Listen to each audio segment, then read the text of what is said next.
What's up, everybody? Welcome to the Real Estate Reserve Podcast. I'm Jason Balin from Hard Money Bankers, sitting across from me on camera. If you're watching this live, Ian Horowitz from Equity Warehouse.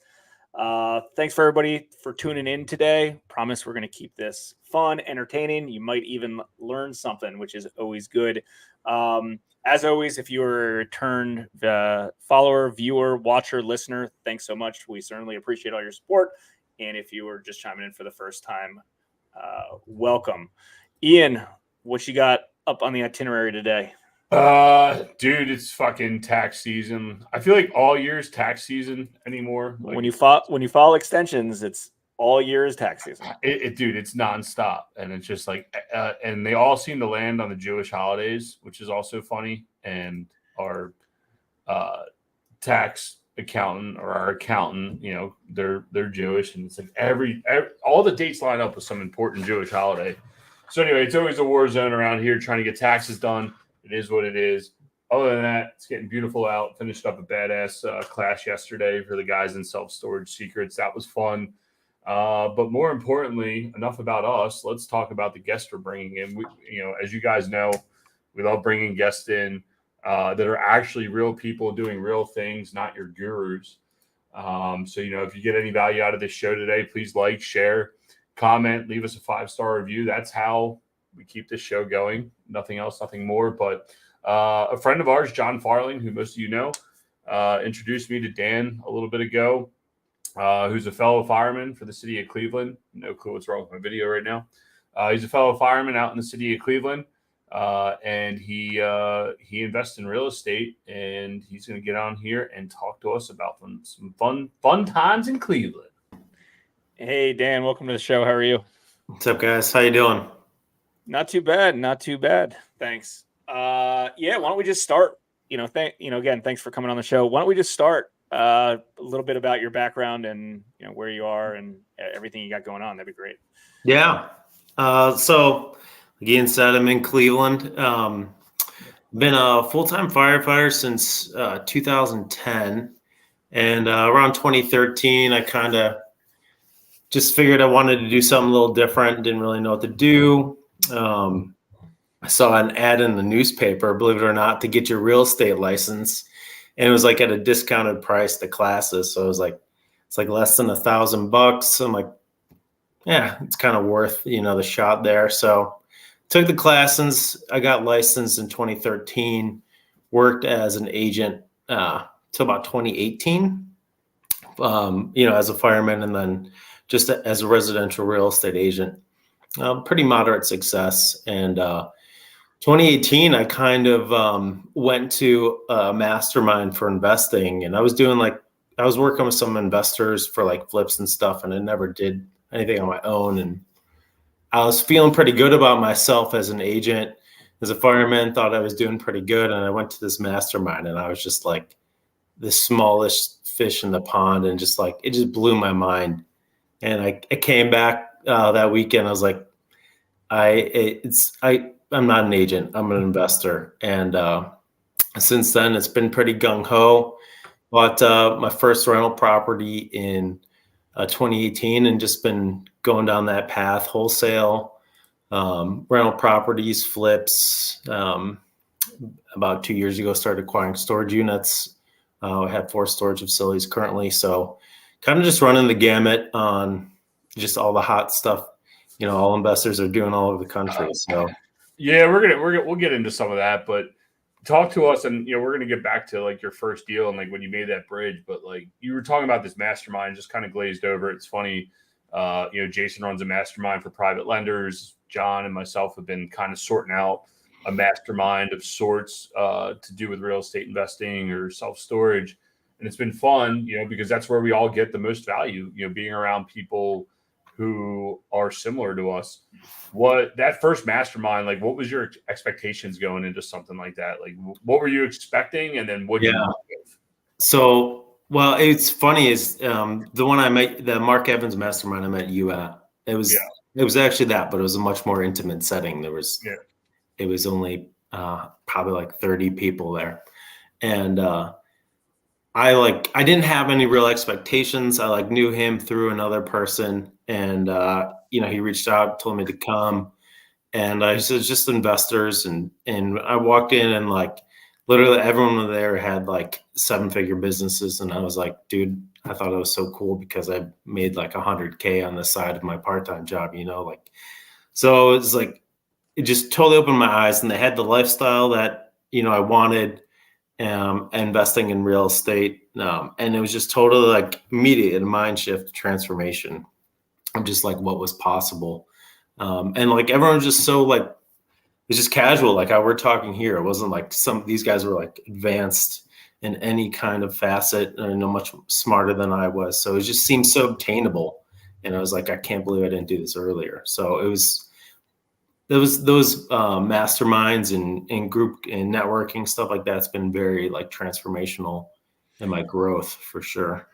Yeah, I mean that's the case. I think when you get in the room with a lot of like-minded people, mastermind groups, and things like that, not many of them are smarter or maybe even more motivated. They've just taken action, and they've they did it in an earlier stage.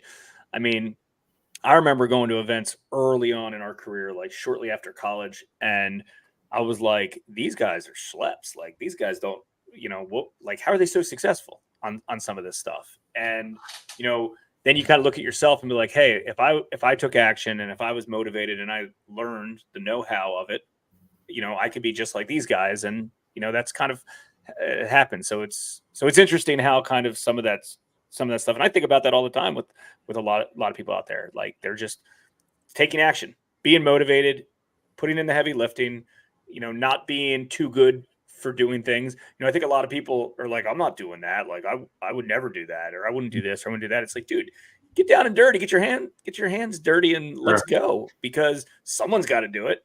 And I think that's limits a lot of people just because they're not willing to do it, or they just don't. They don't, I don't know. They don't grind hard enough. Well, the masterminds are also where you go to get the tools for the toolbox, right? You're going shopping, essentially. You're learning from other people, and you're sitting in a room. You're like, man, this guy's doing it way better than me. Cool. I'm going to learn from him. And then you got the guy that's behind you, and you're like, yo, let me show you something, because you're learning whether you're getting it from someone or you're giving it to someone. I think that's the power of those rooms. And it's, it's interesting because, when we first started, I'm sure you as a fireman are the same way, type A personality. Fuck that. I don't need this. We're good. I'm just going to be the tough guy. And then you sit down in one of those rooms. You're like, God damn it. I should have came to one of these years ago. For sure. Absolutely. I'll just read books, I figure it out. I'll just grind, slam my head against the wall a few thousand times and figure it out. And then there's dude, there's so much quicker way. It's definitely the fast path to success is learning from people. And the big difference too is I'd go to conferences for realtors and stuff. And no one is really open to sharing how they got that. Everyone's very guarded. And you walk into a room with investors, it's dude, here's the playbook. You just got to go out and do it, That's right. 90% of them be like, no one's scared to give you the playbook because they know 90% of the people can't take getting punched in the face every day. But I mean, that's what it is. So it's totally different. It was a totally different mindset. I resonated so much more with everyone in that room.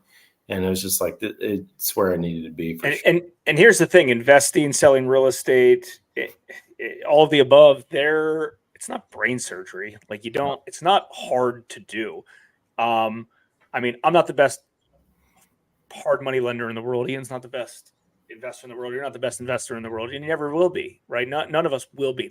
There's always going to be somebody that is better than you, but you will still be more successful than them because you take action, you put in the grind, you do the dirty work, and that's it, right? It's not going back to, it's not brain surgery. It's not the hardest thing in the world. Anyone can learn it, but most people aren't going to take the time to learn it or put in the heavy lifting to do so.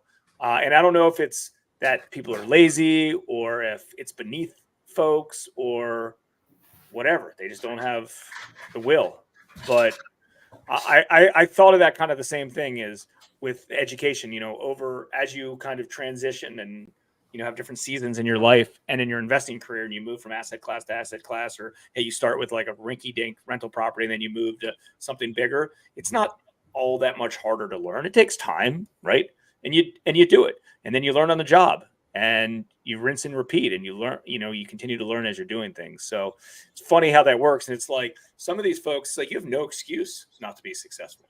You have time, you have resources, you have money. You're just missing the will or the grind or the ambition to do so, which is no excuse. That's 100. That is 100% right. And we all know none of us are sitting on here unless we swing the bat. Speaking of swinging the bat, Dan, so like you were a fireman first, and then you bought your first rental property, or I guess you got your real estate license, and then you started buying rental properties. What did your first rental property look like, or your first real estate deal look like? So it was a duplex I bought in a say Class B area, very working collar, blue collar working class. It was on the MLS, and it was sitting there for a while. It came on and off for a while, so I was looking at it, and I ended up making a pretty low ball offer on it, and was pretty soundly rejected. But I just asked for a counter, and they came back, and we were actually able to meet at a pretty reasonable price. So I bought it with hard money, and I renovated it, and I did an absolute terrible job. And I was like way over budget. I think it was like $25,000 over budget, which was pretty significant for my first property, right? But I was able to refinance it all out. So, I bought right, which was the saving grace. It rented really easily. It cash flowed really well. And I actually sold it this year to an out-of-state investor. But yeah, I mean, it was a pretty good property. It was definitely able to get my feet wet, learned a lot, especially with the renovation and the contractors. And it actually worked out really well too, because I bought 2 more properties from that owner, because we established a relationship, and it was kind of like he was retiring. He wanted to pass this stuff down. I was learning. So he actually seller financed me 2 more duplexes, Nice. which was, so it turned over, 3 properties over a year and a half that I acquired from him. So it was a pretty good relationship to start. Well, so like I know Cleveland attracts a lot of out-of-town investors the same way Baltimore does. And we used to compete with idiots from New York and DC and all the big dollar cities. I know Cleveland's got a massive attraction. Yep. Can you just give us I think the attraction is that the price point's so low. Can you give us kind of an idea what your price point was on your first property? Yeah, I bought it for $53,000. You bought a duplex, 2 units for $53,000. Yep. What'd you end up putting into that? Well, embarrassingly, I think I ended up being at like about 90,000 all in. But it appraised for 150, so I was okay. But I thought it was going to be a quick in and out. It wasn't. It never is. Lesson learned. First one, but I was saved. I was saved by the market for sure. And what was rent on that? So you're all in for $90,000. What's rent look like on that? At the time when I leased it, or initially, it was 800 units, so 1,600 total. When I sold it, it was at 1,900. Yeah. 1,900 a unit? Month, excuse me. Total gross. And yeah. So it was 800 a unit when I leased it initially. Just out of curiosity, what's like the average rental property rent for now compared to what you can pay for like a turnkey property? So, I mean, in a duplex, you're probably a 2-bed, 1-bath in Cleveland. You're probably about $1,000 a month a unit. So a duplex will get you about $2,000 a month gross. You're going to buy that at $2,000 a month. It's going to be in pretty good shape. You're going to be buying that somewhere between like 180 to 200,000. Yeah, so it's like a 10 cap. Mm-hmm. Yeah. So yeah, I mean that's similar to what I think Baltimore was. I don't know if Baltimore's still that though. Yeah, Baltimore's pushed up a little bit. I think Cleveland's still relatively affordable to the rest of the country. Yeah. Well, I mean, that's why these out-of-state investors that just look at things on paper and not Chasing yield. and chasing a yield of, it's like, listen, you want that super high cap rate, but you know, it comes with beyond being an active investor. Sure. Cleveland's like, the 1% rule is like the guru turnkey math, and Cleveland like lines up perfectly. So, I mean, I've sold, I probably sold about 35 properties to out-of-state investors last year and a half. And it's all been on the 1% rule. And it is not in line with what market value is for these properties. But I literally get texts every day from these investors, like trying to find more properties like that. It's a unique market, and it is not passive by any means. So I don't know who's fed them that line, but you're not yielding that 1%. Yeah, it's passive for that guru. The only thing someone said a good one the other day. They said the only thing passive about the guru is that goddamn monthly subscription. I pay him every month, and I was like, "That's a good one, buddy. That's a real good one." How many residential units do you have? I don't even think we covered that. It's 33 units currently. So you were upwards of almost 100. You sold off about 35, and you're down to about. Well, so I've kind of whittled my business down. I have a very specific criteria for properties that I keep for residential. And then almost everything else I'll try to sell on turnkey to an investor out of state. Well, let's hear the secret. What stuff do you keep? That's the secret, buddy. I don't want my investors. No, it's just stuff that's close to me, single family. And close, I mean like a 15-minute drive, 20-minute drive.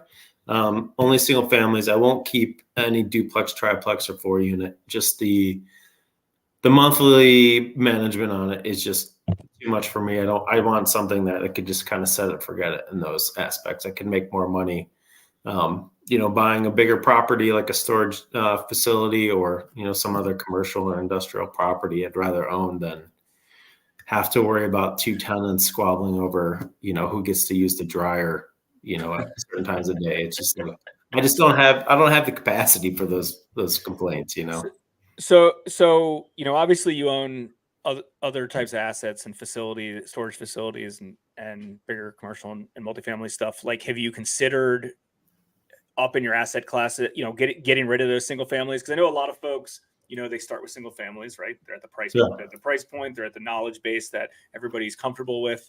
And then, they outgrow them, right? They trade in a 1-unit for a 4-unit. They trade in a 4-unit for a 16-unit. They trade in a 16-unit for a commercial building or self-storage facility. Is that something that's on your radar in the future, or are you kind of comfortable with those and it's kind of set it, forget it? So that's like the first part. The second part is, have they reached fulfillment or capacity? And what I mean by that is, in a market cycle like we're potentially in now, we could potentially be at the top, right? So it's like, hey, I bought this property 3 or 4 years ago. It appreciated $100,000 more than I was expecting.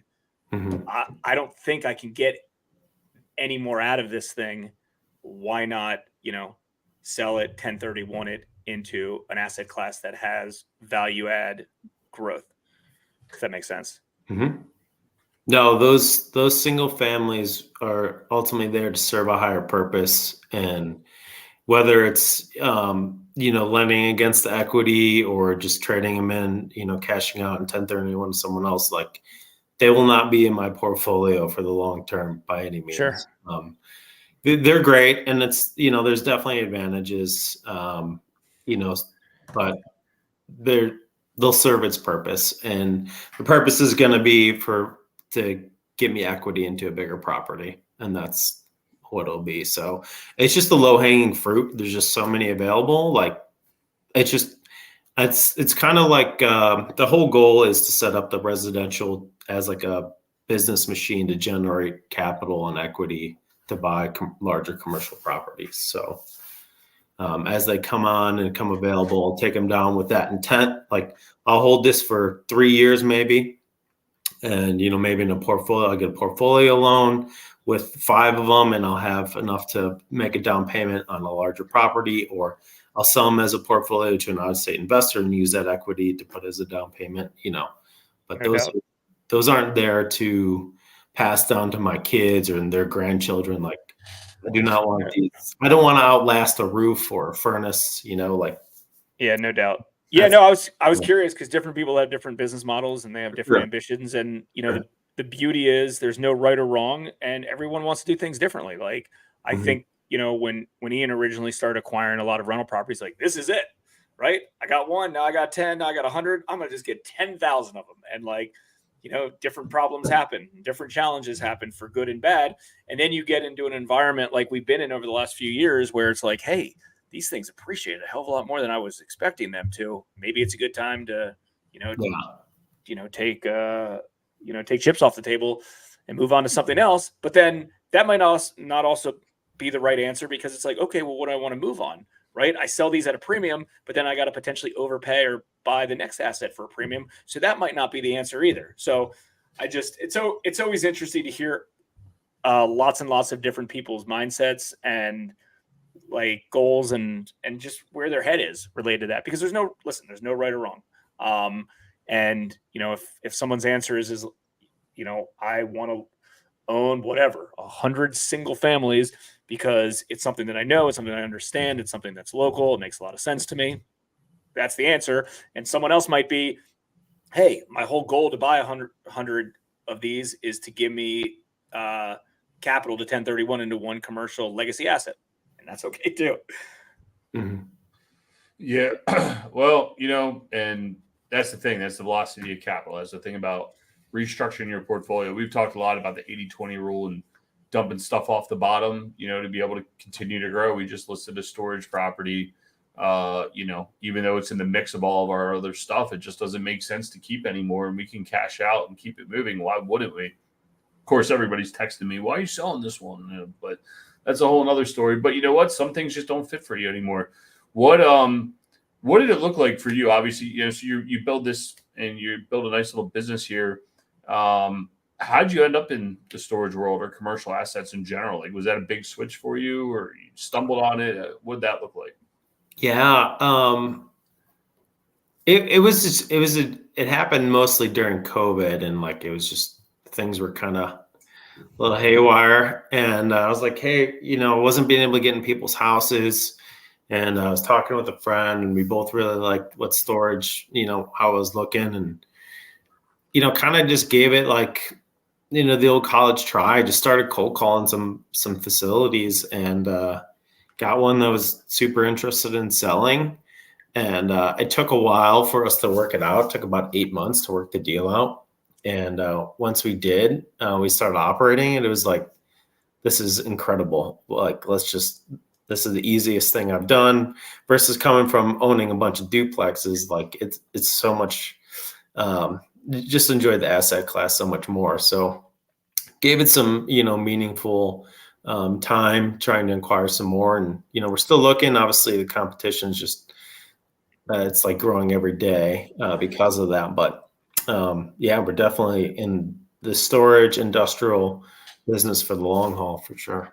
What kind of advice would you give somebody who is working a full-time job? Maybe it's a job they really, really enjoy and they make good money, and they want to kind of entertain real estate. Should they go in there? What type of assets should they go into? How fast should they dig in? Is it something that potentially they want to replace their job with? Like, where there's a lot of followers and listeners, and I'll tell you, and I've been very very vocal about this subject. Like, some of the most successful real estate investors I know have other jobs. They have full-time jobs, either government jobs or whatever trade they are, CPA, attorney, things like that. And they're very, very successful in that. And they want to do real estate investing, private lending, things like that on the side. And they're not necessarily trying to do it to replace their income. They're trying to do it to make more and more and more money. Since you're kind of I'm guessing you continue to work at the fire department because you enjoy it. Like, what kind of advice would you give to somebody maybe newer, starting out? Yeah, I mean, there's definitely advantages of having that W-2 right off the bat. From a lending perspective, it's golden. I mean, I don't know if I would have got my first hard money loan without my W-2 income there, and definitely would have gotten the refi. I went traditional bank route. I didn't do like a DSCR lender or anything like that. So that was huge in getting that, and continuing to grow those loans. You get 10 or whatever. So that's huge. I mean, firefighter income won't support that, but maybe someone else's does.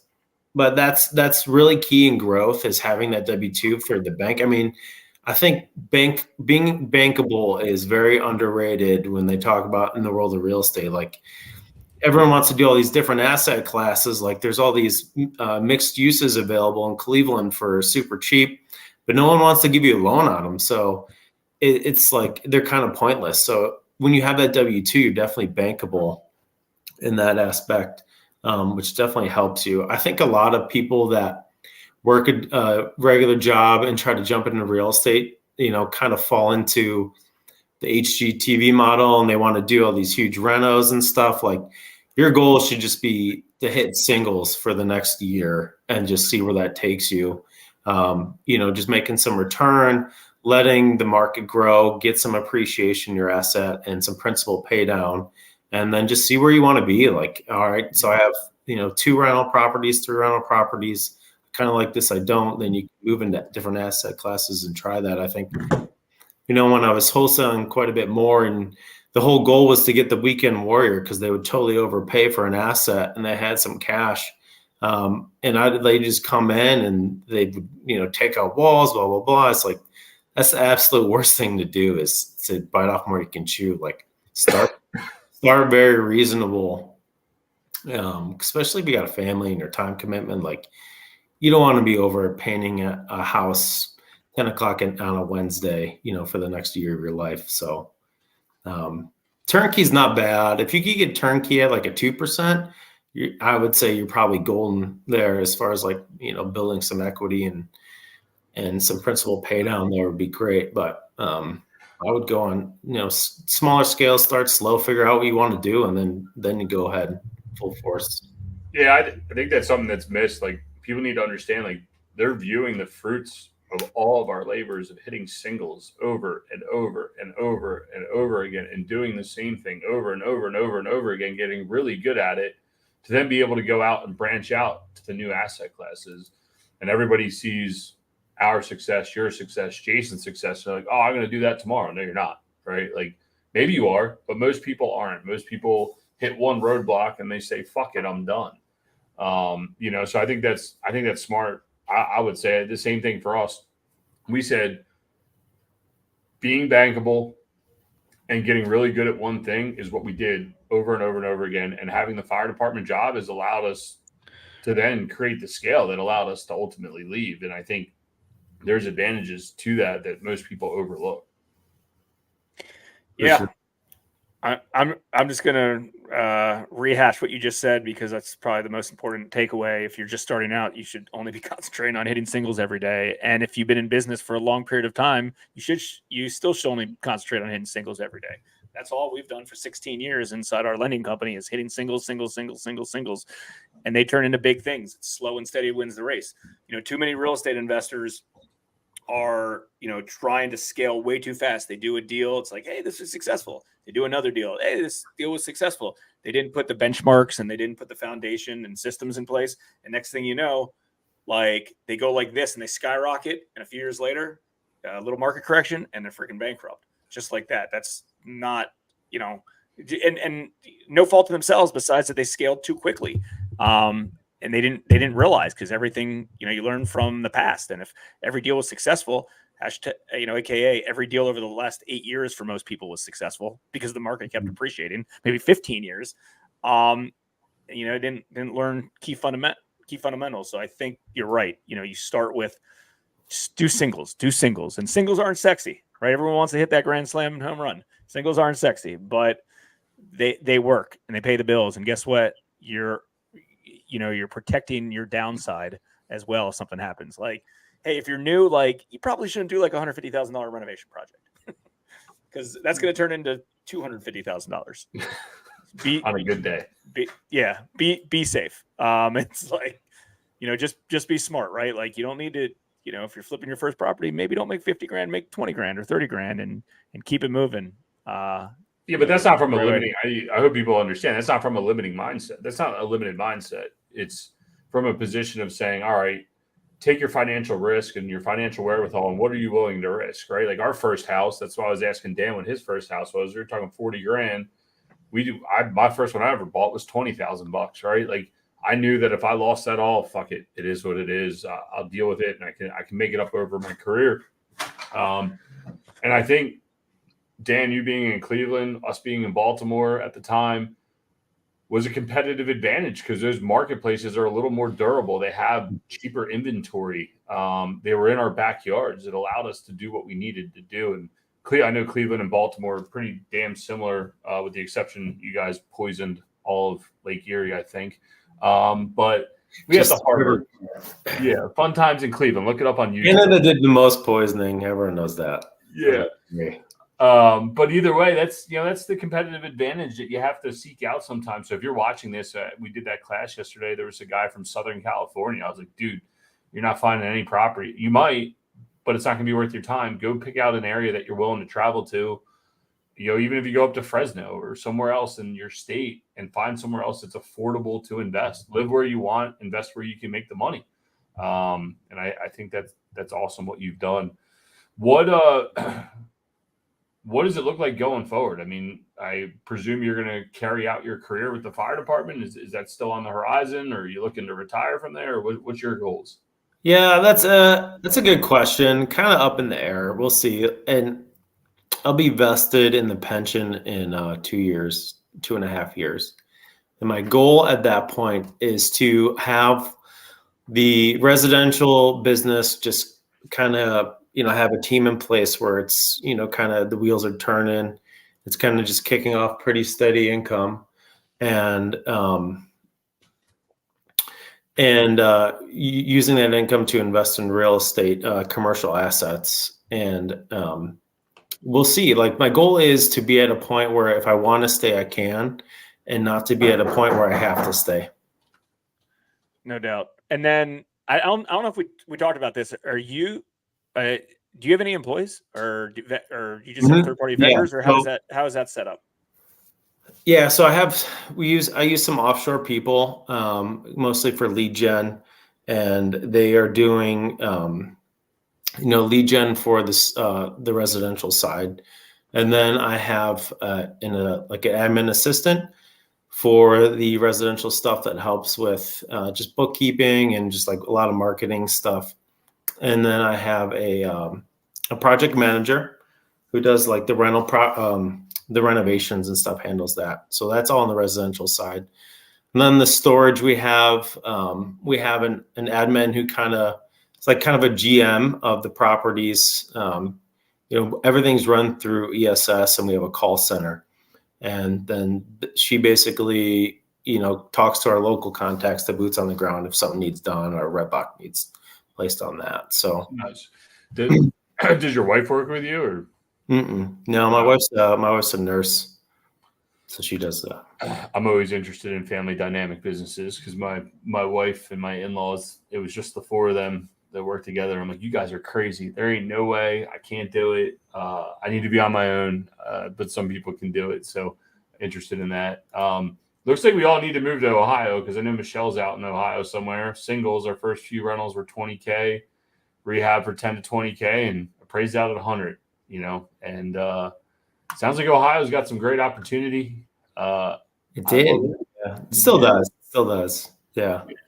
It's gone super competitive the last few years because the word is out. So it's been good and bad, so a lot of outside investors coming in and competition's increased, but it's allowed me to sell these at a premium to a lot of the turnkey investors, which weren't here back in 2017. Yeah, that's the thing. You're nimble to the marketplace, right? You buy when you can, and then you sell when you're opportunistic, and you keep rolling that cycle, and you have the velocity of capital. And I think that's smart. A lot of people, and I mean, we're kind of like that. We're legacy owners. Oh, hello. I'm sorry. Oh, no, it's fine. We're legacy owners, so there's opportunity, but we keep them. But it's always someone comes along with the right offer, you got to be willing to sell it. So Our buddy Pete, I think he grew up outside of Cleveland, Shaker Heights, I think. Oh yeah. Yeah, Shaker Heights. Never listened to me. Ohio's the best state out there. We're gonna have to get out of here, Jay. I can't do this whole Ohio shit anymore. So, but either way, no, man, it's awesome. Real quick about your storage business, you say call center. Are you using ESS call center, or you have it in house? No, we actually have. They're actually out of Michigan. Nice. Yeah, they do a really good job. They intake calls, they rent out units, they do move outs. Any complaints that we get, issues or whatever, it comes into them, and then they forward us to email, and then it goes to, our local admin girl, and she sends it out to the boots on the ground to the facility. So they're like the very forward facing. They're the forward-facing part of our business for sure. Do you think that's an asset class that you'll continue to try to grow into if there's opportunities? Obviously, yeah. It's kind of been the focus has been to grow the residential into an actual business that produces the income to invest in storage. So we had a lot of success early on with like our mailers and stuff for to the facilities, and that's definitely cooled off this year. So the opportunities haven't been as good, and we haven't put as much time into it as we need to, because just the focus is growing that team and that business on the residential. But ultimately, like that's definitely an asset class that we want to stay in for sure. I mean, we've become pretty good operators in it. So, the more we could acquire, it kind of gets easier then. Yeah, no doubt. As you scale, one of the questions we like to ask all of our guests is if you have a favorite book or a podcast that you're currently listening to that you want to share, or recommend to everybody. I think most people read or listen to podcasts based on recommendations, so it's always interesting to hear what other fellow entrepreneurs in business. Yeah, I would say everyone wants to say Rich Dad Poor Dad. That's like the cliche answer. I think what's really helped me is kind of like I've been reading a lot of like psychology books, like kind of not like advanced psychology, but like business psychology and understanding how people react. It's helped with sales and stuff. Right now I'm reading, I think it's it's called the 48 Laws of Power. That's a pretty good one. I really like that stuff like that. A lot of Stoic books I read, Ryan Holiday and Stoicism stuff. I think that helps a lot within business and in just seeing how people react in certain situations and being able to kind of predict how things are going to go. And that definitely helps with like maturing as a business owner, I think, as well. So have you ever read The Psychology of Money? I have, yeah. Mm-hmm. That's a good book. That's been a popular one for us to read, and I think a lot of our followers have as well. So yeah, I agree. Anything psychology wise is related to business or sales or marketing or how buyers think or sellers think, I think is super important and very underrated. Yeah, Who Not How is a good one too. I think as far as like scaling and growing. That's a pretty instrumental one. Yeah, that's a good one that can be applied every single day that a lot of people don't think about. It's very easy to be like, oh, I'm just going to hire someone to do it. But it's like, no, you like really need to think about like a lot of times you could probably sub something out that you don't realize you could sub out. And even just the fact that it might not get done the same way that you're going to do it, at least it gets done. So, but yeah, man, those are all good books and good information. Where's the best place people can find you on the internet or get a hold of you if they want to buy something out in Cleveland? Yeah, they send me an email, Dan at JPCLE Homes. That's the website too, jpclehomes.com. Send me an email. Give me a call, 440-815-1812. That's the bat line. I'm on Facebook. Feel free to reach out to me there. I don't have a huge online presence like you guys, but I'm looming in the background a little bit. Dude, we're going to skyrocket you now. Everybody's be buying homes in Cleveland. So. Just buy them from me, that's all. Yeah. it's all good, man. We do it. It's the same thing. You do it. You're like, oh, yeah, I don't know if I want to do this podcast because you said you don't do a lot of them. What am I going to talk about? Dude, you absolutely crushed it, man. Everybody's got something to share, and you're a real person doing real deals. And I think that conveys and it resonates with a lot of people because too many people, like you said earlier in this conversation, they get sucked up in that guru bullshit. And then you get out there and you find out that is not the real world. Like, this is real world investing. This is real time. This is what it looks like. So appreciate you being transparent and honest, man. That it really will resonate with our audience very well. Cool. Appreciate you guys having me. It's fun. Yeah, man. All right, guys. Certainly appreciate it. Dan, thanks again for coming on the show, and we will all chat soon. All right. Thanks for tuning in to the Real Estate Reserve podcast. Do us a favor and like, comment, and share our broadcast. It helps the algorithm and helps us spread the word too. Till next time, thank you for tuning in.